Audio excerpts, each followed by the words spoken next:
안녕하세요. 오늘의 데일리 뉴스레터에 오신 것을 환영합니다. 1K2 블랙팬서의 명성이 높아지고 있다. 이 한국의 방위 산업은 끊임없이 발전합니다. 3. 인도네시아는 이 프로젝트에서 완전히 탈퇴한다. 한번 진실을 알아봅시다. 대한민국을 넘어 전 세계에서 세 손가락 안에 드는 주력 전차가 된 K2 흑표의 명성이 날로 높아지고 있습니다. 미국의 한 언론에서는 K2 흑표 전차를 두고 세계에서 가장 강력한 화력을 가진 주력 전차라고 말하기도 했을 정도인데요. 그런데 K2 전차를 직접 운용해본 폴란드 전차병들은 이런 평가가 부족하다고 느껴질 만큼 K2 전차가 무시무시한 화력을 가진 전차라고 극찬했다고 합니다. 한국 무기에 열광하고 있는 폴란드군은 아예 한국 무기들로만 구성된 육군 최대 규모의 기동사단을 새롭게 편성하며 군대를 아예 한국식으로 뜯어고치고 있다고 합니다. 대한민국의 무기들이 유럽을 수호할 가장 크고 강력한 방패가 되어가고 있다는 소식 자세히 알아보도록 하겠습니다. 최근 미국의 한 언론에서 가장 강력한 화력을 가진 주력전 차식종을 선정했는데 그 명단에 K2 전차가 당당히 이름을 올렸다는 소식이 들려왔습니다. 미국의 자동차 산업 전문 매체인 핫타지에서 세계 각국의 주력 전차들 중전차의 방어력이나 기동성을 제외하고 오로지 공격 능력, 즉 화력이라는 가장 단순하면서 직관적인 기준으로 비교해 보았을 때 최강이라 불릴 수 있는 전차를 10대 꼽았는데요. M1 에이브람스, 레오파르 T, 르클레르, KF-51, 아르마타 등 21세기를 대표하는 전차들과 함께 대한민국의 K2 흑표 전차가 세계 최강의 화력을 가지고 있는 전차로 선정되었다고 합니다. 해당 기사에서는 K2 전차에 대해 지금까지 만들어진 가장 미친 전차 중 하나라고 표현하며 세계적인 수준의 공격 및 방어 시스템을 갖추고 있다고 말했는데요. 그러면서 한국은 세계 어떤 국가보다 군사적 수요가 많은 나라로 주력 전차로 K2 흑표 전차를 보유하고 있었기 때문에 어떤 군사적 도발에도 충분한 대응이 가능했다고 평가했습니다. 또한 K2 전차에는 3분 동안 쉬지 않고 분당 10발을 발사할 수 있는 120mm 55구경 활강포를 장착하고 있으며 장갑차와 헬리콥터를 쉽게 처리할 수 있는 화학 에너지탄을 갖추고 있다. 그리고 전투관리 시스템을 통해 아군 전차와 상태를 공유할 수 있어 메시지만 보내면 언제든 지원을 받을 수 있다고 덧붙이기도 했죠. K2 전차의 화력이 높은 평가를 받을 수 있었던 것은 역시 K2 전차의 높은 명중률을 보장하는 첨단화된 사격동제 시스템과 자동 장전 장치에 기반한 우수한 연사 속도 덕분이었는데요. 자동 장전 장치를 탑재한 K2 전차는 일일이 수동 장전을 해야 하는 여타 서방 전차들보다 훨씬 안정적인 연사 능력을 가지고 있습니다. 첨단 장비들로 뒷받침된 K2 전차의 강력한 화력은 폴란드에서 진행된 실사격 훈련을 통해서 재차 확인됐었는데요. 지난 3월 폴란드의 두다 대통령과 부하 시차크 국방부 장관까지 참석한 가운데 실시됐었던 K2 전차의 첫 실사격 훈련을 통해 유럽의 K2 전차의 진가를 제대로 보여줬었습니다. 비가 내려 뻘이나 다름없는 상태가 되어버린 폴란드 훈련장을 1500마를 가라는 엔진의 파워와 어떤 지형에서도 거침없는 기동이 가능케 하는 유기압 서스펜션으로 돌파하고 이에 서산 킬로미터 떨어진 장거리 목표물을 대상으로 24발을 사격해 이동형 표적 1개를 제외한 모든 표적을 명중시키는 경이로운 타격 능력을 선보이며 폴란드 고위 관계자들을 웃음 짓게 만들었습니다. 당시 K2 전차를 직접 모래실탄 사격을 실시했던 폴란드 전차병들은 K2 전차의 성능에 대해 생생한 속감을 남겼었는데요. 우리는 어제 처음으로 기술적인 사격을 진행했습니다. 이는 새로운 무기를 도입할 때의 표준 절차로 우선 전차에 아직 탑승하지 않고 밖에서 조작하여 안전하게 발사할 수 있는지 확인하는 과정을 거칩니다. 그 다음에 우리는 승무원이 탑승한 상태에서 3발의 사격을 진행했습니다. 이 사격을 통해 타격 중심을 결정하고 조준기에 적절한 조정을 가합니다. 이렇게 하면 조준점이 실제 탄이 명중하는 지점과 정확하게 일치하게 됩니다. 그리고 첫날의 결과를 통해 말할 수 있는 것은 탄착군이 매우 조밀했다는 점입니다. 이는 분명히 K2 전차의 매우 우수한 사격 통제 시스템과 포신의 뛰어난 안정성을 보여주는 결과입니다. K2 전차는 훨씬 빠르게 연속 사격이 가능합니다. 분당 15발 이상의 속도로 사격하는 게 가능하며 장전에는 고작 4초 정도밖에 소요되지 않습니다. K2 전차는 기존 전차보다 2배 이상 빠르게 장전할 수 있습니다. 이처럼 K2 전차의 0점 조절 사격과 실탄 연속 사격을 실시했었던 폴란드 전차병들은 지금까지 운용했던 전차들과 비교하기 민망할 정도로 향상된 K2 전차의 뛰어난 화력과 정확도의 찬사를 아끼지 않았습니다. 특히 자동 장전이 가지는 이 점이 폴란드 전차병들의 시범을 통해 부각되었는데요. 한국에서 단 6주 교육을 받고 온 폴란드 전차병들이 숙련된 한국 병사들 못지않게 빠르고 정확한 기동 사격을 선보일 수 있었던 건 어떠한 상황에서도 일정한 속도로 포탄을 장전해 줄 수 있는 자동장전 장치의 역할이 컸다고 할 수 있습니다. 승무원의 숙련도와 상관없이 동일한 전투력을 발휘할 수 있다는 것은 군사용 장비로서 가장 뛰어난 장점이라고 할 수 있는 부분입니다. 여기에 기동 중에도 전차장의 바이저를 통해 목표물을 지속적으로 추적 및 조준할 수 있는 척단 사격 동지 시스템, 험지를 기동 중에도 컴퓨터의 통제로 사격 각도를 유지할 수 있는 유기압 서스펜션의 보조까지 더해져 K2 전차는 어떤 상황, 어떤 조건에서도 최대 분당 15발에 달하는 강력한 화력을 투사하는 것이 가능한 전차가 될 수 있었습니다. K2 전차를 비롯한 한국 무기들이 본격적으로 폴란드 육군에 배치되기 시작하면서 그동안 말이 많았던 한국 무기의 우수한 성능을 증명해내고 있습니다. 폴란드에서 K2 전차가 본격적으로 운용되기 시작하면서 생생한 사용 후기가 전 유럽으로 퍼져나가며 K방산 세일즈에 도움을 주고 있는데요. K2의 제조사인 현대로템에서도 지금의 기세를 이어나가기 위해 K2 납품의 속도를 올리고 있습니다. 현대로템은 지난해 8월 폴란드 군비청과 K2 전차 수출을 위한 2차 이행 계약을 체결하고 해가 넘어가기도 전인 지난 12월에 초도 물량 10대를 인도 완료했었습니다. 그리고 3월에 예정했던 것보다 3개월이나 앞서 오베릴 쪽이 납품했던 것에 이어 지난 19일 폴란드 그드니아 항구의 세 번째 K2 전차 물량이 도착했다는 소식이 들려왔습니다. 이번에 K2 전차 7대가 추가로 도착하면서 이제 폴란드가 보유한 K2 전차는 총 22대가 되었는데요. 마리우시 부아슈차크 국방장관은 자신의 트위터를 통해 이 소식을 전하며 새롭게 도착한 K2 전차 역시 다른 K2 전차들과 함께 최전선에 위치한 20기계화 여단으로 곧바로 배치될 것이라고 밝혔습니다. 소식을 접하는 폴란드 네티즌은 180대 중 22개가 폴란드에 도착했다. 2022년에 계약을 맺은 걸 감안하면 매우 놀라운 속도야. 반면 헝가리 사람들은 2018년에 독일에서 레오파르트 44대를 주문했고 이제야 첫 번째 전차를 인도받았어. 5년 동안이나 기다려서야 말이지. 라고 말하며 폴란드가 독일 대신 한국을 선택한 건 현명한 일이었다는 사실을 다시 한번 강조하기도 했습니다.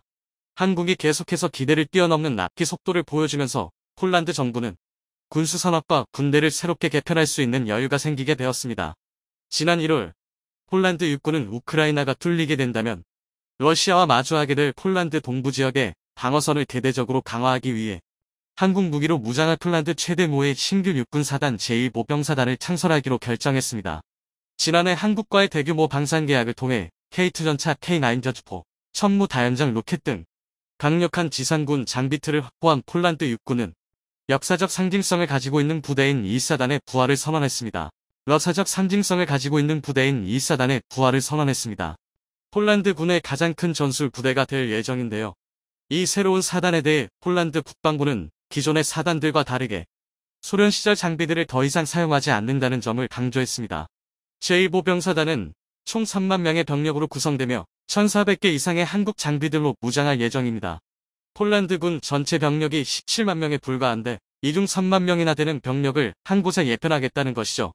새롭게 탄생한 제1보병사단은 폴란드군이 이 막대한 장비와 병력으로 단순히 방어하는 것에 그치지 않고 적의 심장을 향해 진격할 각오까지 하고 있다는 것을 보여주고 있습니다. 또한 우크라이나 전쟁을 통해 전차의 기동성과 포방의 화력 지원의 중요성을 깨달았기 때문에 제1보병사단은 높은 기동성을 갖춘 K2 전차와 강력한 화력 지원이 가능한 K9 자주포를 주축으로 삼아 높은 기동성과 화력을 갖춘 부대가 될 것이라고 합니다. 새롭게 편성되는 폴란드 군의 막대한 장비 수요를 감당하기 위해 폴란드 현지의 한국 무기 생산 기지가 건설될 예정인데요. 현재 K2PL, K9PL, FA5PL 등 폴란드형 장비들을 폴란드 현지에서 제작하기 위해 국내 방산업체들과 폴란드 방산업체 간의 세부 협상이 진행 중입니다. 이를 위해 우리 방산기업의 대규모 투자와 기술 이전이 함께 이루어질 예정이죠. 물론 이는 폴란드만을 위한 일이 아닌데요. 지난 17일 K2 전차의 제조사인 현대로템의 서준모 부사장이 폴란드 군사매체 디펜스24와 진행한 인터뷰 내용을 살펴보면 폴란드를 발판으로 삼아 전 유럽으로 뻗어나가려 하는 현대로템의 야심이 드러나고 있습니다.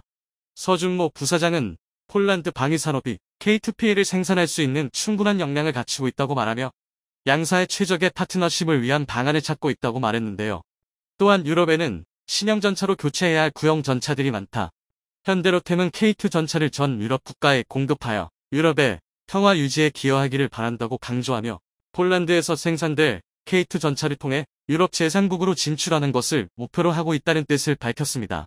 폴란드와 노르웨이에서 진행된 테스트를 통해 K2 전차의 우수한 성능이 증명되면서 국제 방산 시장에서 외면받아왔었던 K2 전차가 무대의 중심에 서게 되었습니다. 세계 3대 전차로 미국의 M1, 에이브람스와 독일의 레오파르트, 한국의 K2 전차가 함께 언급되고 있을 정도이죠. 현재 폴란드에 이어 루마니아와 중동 국가들에서 K2 전차를 도입하고 싶다고 직접적인 관심을 드러내고 있어 또 한 번 K2 전차에 대해 좋은 소식이 들려올 것이라 기대가 높아지고 있습니다.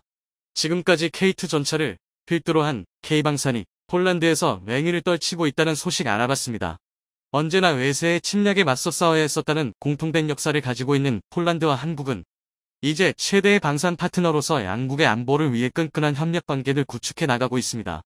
위기 속에서 진가가 드러난다는 말처럼 러시아의 우크라이나 침략과 중국의 대만 침공 위협으로 혼란한 지금 한국 전쟁 이후 지난 70년간 대한민국이 쌓아올린 방산 저력이 빛을 발하고 있는데요. 민주주의의 병기창이라는 이름값을 독특히 하고 있는 한국 방산의 무궁한 발전을 기원하며 국산 전투기인 KF-21 보라매가 전투용 적합 잠정 판정을 받아 사업 구상 20여 년 만에 드디어 양산을 눈앞에 두고 있습니다. KF-21 보라매는 2021년 4월 시제 1호기 출고 이후 지상시험을 통해 내구성, 소음 및 진동, 구조 건전성을 검증하고 있는데요. 작년 7월 처음 날아오른 KF-21은 그동안 200차례 비행 시험을 수행하면서 초음속 비행 능력과 야간 비행 성능을 입증했고 능동형 전자주사식 이상배열이사 레이더를 탑재한 시험 비행에도 성공했습니다. CJ 2호기는 지난달 비행 중 AIM 2000 단거리 공대공 이사의 시험탄을 분리하는 시험도 통과했습니다. 이처럼 지난 2년간 여러가지 시험을 통해 항공기의 속도, 전투 행동 반경, 이착륙 거리 등 260여 개 시험 항목에 대한 검증을 마친 KF-21 보라매는 2026년 전투용 적합 최종 판정을 받은 뒤 공군에 인도할 계획입니다. 잠정 전투용 적합 판정을 받았다는 것은 이제 최초의 국산 전투기인 KF-21 보라매가 20여 년 만에 양산에 들어갈 수 있다는 것을 의미합니다. 그리고 예상보다 빠른 양산 추진에 인도네시아는 더욱 궁지에 몰리게 되었습니다. 인도네시아는 KF-21의 공동개발국으로 이름이 올라가 있습니다. 연체 중인 분담금을 납부하면 KF-21 시제 5호기 일대와 각종 기술 자료를. 그런데 지금 시점에 인도네시아 내부 사정도 조금 복잡합니다.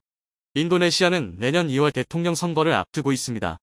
현 대통령인 조코위 대통령은 더 이상 연임 불가이기 때문에 여당의 대통령 후보는 간자르 자바 주지사로 결정됐습니다.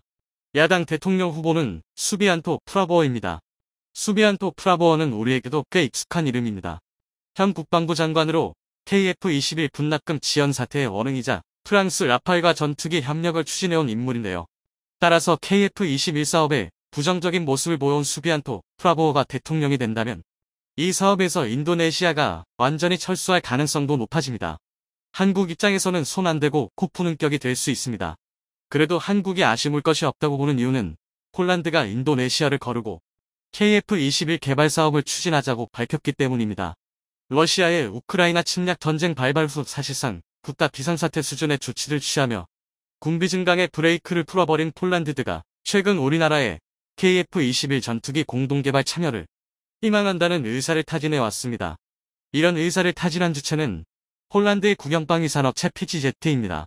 K2 전차와 K9 자주포의 폴란드 수출 역시 국영방산 기업 PGZ 그룹이 추진하는 방식으로 시작됐기 때문에 전투기 공동개발 제안 역시 폴란드 정부의 공식 입장이라고 볼 수 있습니다.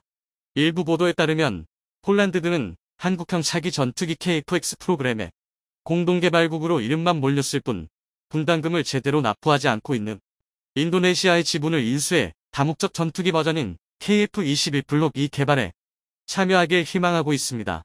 만일 이 프로젝트가 성사될 경우 KF-21의 폴란드 수출과 현지 생산까지 이루어질 가능성이 높아 유럽 각국이 이 제안의 실현 여부에 큰 관심을 보이고 있는 상황입니다. 폴란드는 미국의 최첨단 5세대 스텔스 전투기 F-35A 32대를 발주해 내년부터 인수할 예정입니다. 현용 주력 전투기인 F-16C/D 블록 52 플러스 모델은 4세대 전투기로 분류되지만 능통형 위상배열이사 레이더를 탑재하지 않은 F-16 시리즈 중에서는 최상 위급 고성능 모델입니다. 여기에 FA-50P의 48대가 추가되면 폴란드 공군의 보유 전투기 규모는 128대로 지금의 2배 이상으로 늘어나게 됩니다. 그렇다면 이미 5세대 전투기 도입을 앞두고 있고 시장에 6세대 전투기의 등장이 임박한 마당에 폴란드는 어째서 4.5세대 전투기인 KF-21을 도입하려는 것일까요? 5에서 6세대 전투기가 지닌 몇 가지 문제점이 있기 때문입니다. 최근 조 바이든 미국 대통령이 마크 밀리 합참의장 후임으로 지명한 찰스 브라운 미 공군 참모총장은 5에서 6세대 전투기가 날아다니는 전장에서 4.5세대 전투기가 필요한 이유를 단 한마디로 표현한 적이 있습니다. 바로 페라리는 주말에 타는 차다라는 말입니다. 브라운 총장은 F-35와 같은 5세대 스텔스 전투기를 슈퍼카인 페라리에 비유하며 비싸고 유지비가 많이 들어가는 슈퍼카를 출퇴근용으로 사용할 수는 없다고 말했습니다. 스텔스기는 획득 가격도 비싸지만 한번 뜨고 내릴 때마다 요구되는 정비 비용이나 시간이 비스텔스기에 비해 너무 기 때문에 모든 군사작전에 스텔스기를 투입하는 것은 비효율적이라는 해석입니다. 미 외교감사원의 2022년 보고서에 따르면 F-35 전투기 1시간 비행에 소요되는 총 비용은 41,986달러, F-22는 무려 85,325달러에 달합니다. 반면 F-16은 26,927달러로 상대적으로는 저렴합니다. 전투기 운용자 입장에서는 적의 고성능 방공망을 뚫고 들어가야 하는 위험한 임무, 혹은 적 5세대 전투기와의 공대공 전투와 같은 고강도 임무가 아닌 단순 정찰이나 근접 항공 지원과 같은 저강도 임무에 값비싼 스텔스기를 투입하는 것은 비효율적입니다. 그런 점에서 4.5세대 전투기인 KF-21은 6세대 전투기보다 매력적입니다. 일단 합리적인 가격을 가지고 있으며 나토국들과 호환할 수 있는 기종을 원하는 나라들의 요구를 충족시키기에 충분합니다. 이 때문에 4.5세대 전투기를 도입하는 나라가 늘고 있지만 문제는 적당한 대안이 없다는 점입니다. 환골탈태에 가까운 성능 개량이 이루어진 F-16V가 각광을 받고 있지만 이 전투기는 제작사의 공급 능력에 비해 주문량이 너무 밀려 있습니다. 지금 주문하더라도 2028에서 2030년은 되어야 해 인수가 가능하기 때문에 당장 전력 증강이 필요한 국가들에게는 그림의 떡입니다. 제작사인 록히드 마틴은 F-35 생산에 중하고 있으며 따라서 현재 F-16의 월 생산 능력은 4대에 불과합니다. 그런데 현재 물량만 160대 이상 밀려 있습니다. 공급이 수요를 따라가지 못하면 가격 상승과 납기, 지연이 벌어지기 마련입니다. 따라서 전투기가 필요한 나라들은 유럽으로 눈을 돌립니다. 유럽의 유로파이터 타이푼과 프랑스의 라팔이 있지만 대당 가격이 2,500억에서 3,000억 원에 달하는 고가의 전투기이고 유지비도 비싸돈 많은 중동 국가들 외에는 거의 수출되지 않은 모델들입니다. 제재 대상국인 중국과 러시아 모델을 제외하면 고려할 수 있는 전투기는 스웨덴의 제이스민 39EF 그리펜 엔지 정도인데 그리펜 엔지는 기존 그리펜에서 그리펜 엔지로 성능을 개량하면서 시장 경쟁력을 완전히 잃었습니다. 상황이 이렇다 보니 나토 호환이 되는 기종이면서 미국 유럽의 제재로부터 자유롭고 성능이 어느 정도 보장되면서 합리적인 가격을 가진 전투기는 바로 한국의 KF-21이 유일합니다. KF-21은 애초에 5에서 5.5세대 전투기로의 진화를 염두에 두고 설계됐기 때문에 F-16이나 유로파이터 타이푼, 라팔과 같은 4.5세대 전투기를 크게 상회하는 성능을 갖고 있습니다. 레이더 반사 면적이 작아 생존성이 우수하고 탑재 센서와 무장 역시 세계 최정 상급 제품군이 들어갑니다. 현재 계획 중인 물록산 모델은 아예 F-35처럼 내부 무장이 가능하고 무인 전투기와 연동이 가능한 5.5세대 이상급으로 만들어질 예정입니다. 성능이 좋은데 가격도 저렴하고 양산을 코앞에 두고 있으니 이보다 매력적인 모델은 없습니다. KF-21 가격조차 부담된다면 한국에는 FA-50이라는 대안도 있습니다. 최근 폴란드와 말레이시아에서 연이어 수주에 성공한 FA-50은 우리 공군의 현용 FA-50과 달리 대대적인 성능 개량을 가한 블록 20 모델입니다. 한국산 또는 미국산 이사 레이더를 선택할 수 있고 중단거리 공대공 미사일은 물론 제막 통직격 탄과 같은 정밀 유도폭탄과 한국형 타우러스 등 장거리 타격 무장도 탑재됩니다. 공중급유까지 가능하지만 가격은 전투기와 무장 군수 지원 옵션을 포함해 700억 원이 채되지 않습니다. 이래서 FA-50은 내년부터 시작하는 미 공군 고등전술훈련기 사업에 280대, 미 해군 고등훈련기 사업 어치 200대 플러스 가상적기 사업 TSA 64대4, FA-50 사양의 TF-50과 T-50A가 가장 유력한 호로 거론되고 있습니다. 이처럼 한국은 합리적인 가격의 나토 호환성까지 갖춘 차세대 전투기 KF-21과 FA-50까지 갖고 있어 상대적으로 여유롭습니다. 더구나 KF-21에 대해서는 현재 폴란드가 분담금을 지급하는 이야기까지 나오고 있기 때문에 더 이상 한국은 인도네시아에 아쉬울 것이 없는 상황입니다. 이런 복잡한 상황 속에서 인도네시아 대통령 선거가 약 10개월 앞으로 다가왔습니다. 현재 여론조사에 따르면 지지율 상위 3명에 대한 대선 가상 대결 결과 간자르 주지사의 지지율은 26.9%로 2위를 기록했고, 반면 KF-21 사업에 대해 부정적인 태도를 보여온 프라보오 수비안토의 지지율은 1위를 기록 중입니다. 간자르 주지사, 프라보오 수비안토, 누가 인도네시아의 차기 대권을 거머쥐느냐에 따라 한국과의 차세대 전투기 개발 사업을 어떻게 진행시킬지도 결정될 텐데요. 또한 인도네시아 대선은 내년 2월이기 때문에 그 전에 한국은 인도네시아를 손절하고 폴란드에, 분명한 사실은 폴란드가 한국의 차세대 전투기 사업에 적극적인 관심을 보임에 따라 한국은 훨씬 여유있게 인도네시아 차기 대선을 지켜볼 수 있게 되었습니다. 대만의 한 군사 전문 유튜버가 한국이 신형 호위함을 진수했다는 소식을 듣고, 그렇다면 동아시아 최강의 호위함은 무엇인지 동아시아 4개국의 최신의 호위함들을 비교하는 영상을 올려 화제가 되고 있습니다. 해당 영상에서는 가장 우수한 호위함으로 알려진 한국의 최신의 호위함 중량급과 일본의 모가미급 호위함을 중점으로 비교 분석했는데요. 과연 대만 군사 전문가가 결론 내린 동아시아 최강의 호위함은 무엇일지 함께 살펴보도록 하겠습니다. 한국과 일본은 대형 구축함, 잠수함 부대와 경영항공모함 이외에도 다목적 호위함의 건설에 매우 관심을 가지고 있습니다. 지난 4월 10일 한국 해군 FFX I형 호위함의 첫 번째 함선인 충남이 한국현대중공업그룹 울산조선소에서 공식적으로 진수되었는데요. 충남함은 시운전 테스트를 거친 후 내년 12월 말에 군에 인도될 예정입니다. 또한 3월 7일에는 일본의 호위함 비쿠마호가 전달되어 복무를 시작했습니다. 이는 모가미급 다목적 호위함의 네 번째 함선입니다. 이 일본의 최신의 호위함은 가성비가 뛰어난 함정으로 주력 구축함의 기능을 대부분 갖추고 있습니다. 한편 한국의 FFX 호위함은 3차까지 발전되었는데요. 충남함은 3차의 첫 번째 함선으로서 성능이 크게 향상되었습니다. 오늘은 동아시아의 두 가지 최신의 호위함에 대해 이야기해 보겠습니다. 한국의 FFX 조선 계획은 최강 호위함으로 알려져 있습니다. 한국과 일본은 중국과 대만에 인접한 위치에 있으며 현재 대만 해협의 위기를 심각하게 인식하고 있습니다. 대만 해협에서 충돌이 발생하면 일본과 한국은 이 문제에서 살이지 못할 것입니다. 일본과 한국은 이 문제에서 살이지 못할 것입니다. 시진핑을 설득할 수 없다면 자신의 군비를 강화하는 수밖에 없습니다. 전투 능력을 향상시키고 중국 공산당이 가볍게 행동하지 못하도록 해야 합니다. 여러 국내외 분석가들은 2030년이 지나기 전에 중국이 대만을 침공할 가능성이 높다고 예측하고 있습니다.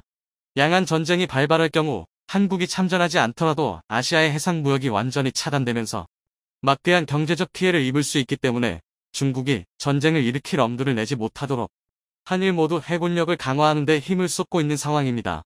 FFX 사업의 세 번째 배치함인 충남함은 차세대 한국형 이지스함의 건조에 앞서 한국의 최신 군함 건조 기술이 총 집합된 일종의 테스트함이라고 할 수 있습니다. 때문에 기존 호위함에서는 찾아볼 수 없었던 장비와 시스템이 탑재되었죠. 충남함 호위함의 동력 시스템은 대구급의 디젤 전기 하이브리드 시스템을 유지합니다. 동시에 선체 크기가 더 크며 원양항의 성능이 향상되었습니다. 충남함은 길이 129m의 폭은 14.8m, 높이는 38.9m입니다. 표준 배수량은 3,500톤이며 완제 배수량은 4,300톤입니다. 총 120명의 승무원이 탑승할 수 있습니다.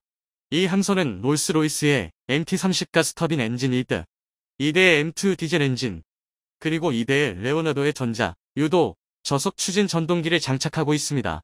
최고 속력은 30노트이며 순항 속력은 15노트입니다. 18노트로 계산한 연속 항해 거리는 4,500캐리입니다. 충남함은 비록 호위함이지만 탐지 장비와 작전 시스템, 무장 모두 잘 갖추어져 있습니다. 조금은 작은 배에 큰 포를 장착한 느낌도 듭니다. 충남함은 하나그룹이 유럽타레즈 그룹과 공동으로 개발한 듀얼밴드 능동 위상 배열 레이더를 탑재하고 있습니다. SX 2개의 밴드는 공통 초점 안테나를 사용하며 고정된 사면 배열로 배치되어 있습니다. 이 레이더는 450km 이상 떨어진 공중 목표를 탐지할 수 있습니다. 각 배열 위에는 인문 적외선 탐색 및 추적 장치 어치도 있습니다. 충남함 호위함은 하나에서 설계한 해군 작전 시스템을 적용하였으며 베이스라인 3.0 버전으로 추정됩니다. 가상화 기술을 통해 통합 및 공유 프로세서를 활용하여 고성능 컴퓨팅을 통해 데이터를 통합하고 레이더와 광전자 센서의 정보를 통합합니다. 차세대 호위함인 충남함에는 국내 개발에 성공한 레이더를 주축으로 한국형 이지스 시스템이 최초로 탑재되어 뛰어난 수준의 탐색 및 추적 능력을 갖추고 있습니다. 그리고 뛰어난 눈과 귀만큼이나 강력한 국산 무장까지 갖춰져 있죠. 충남함은 완벽한 무기 시스템을 갖추고 있습니다. 선두에는 MK45 127mm 주포가 항문이 있으며 주포의 후방에는 2기의 발단 KVLS 수직 발사 시스템이 배치되어 있습니다. 이 시스템은 해군 개량형 함대공 미사일 및 통상어 대잠 미사일 또는 해룡 대지 공격 순항 미사일을 발사할 수 있습니다. 동시에 함선상에는 4단으로 구성된 두 세트의 SSL-700K 해성 반함 미사일과 3단으로 구성된 두 세트의 MK32 어뢰 발사 장치가 있습니다. 경납고 위에는 또 다른 한국제 무기인 사이즈 IR-7L 30mm 근접 방어 무기가 설치되어 있습니다. 충남함의 미사일 시스템은 주로 한국에서 개발된 것으로 미군의 미사일보다 약간 큰 크기의 미사일을 사용합니다. 국산 수직 발사 시스템인 KVLS에는 해군 개량형 함대공 미사일이 장착되어 있습니다.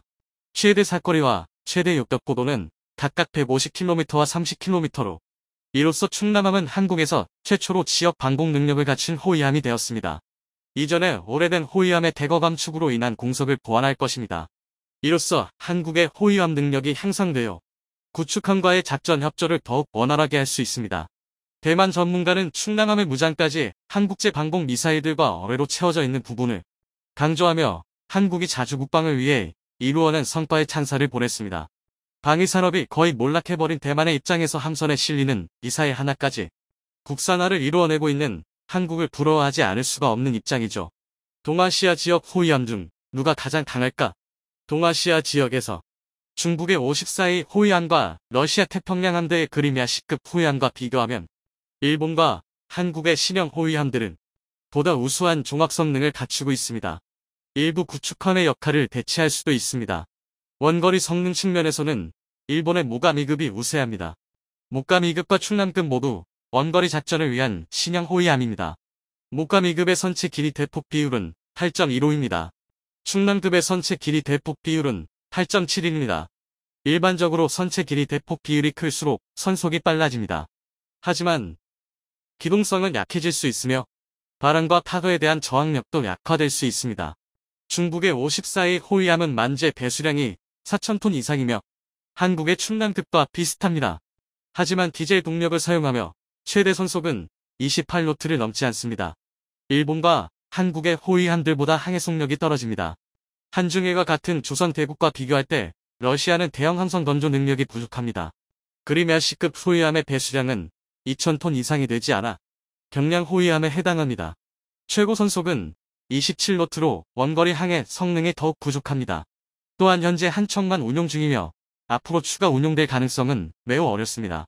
대공방어 능력에서는 충남급이 더 우수합니다. 모가 2급과 충남급 모두 이중 밴드 능동 위상 배열 레이더를 갖추고 있습니다.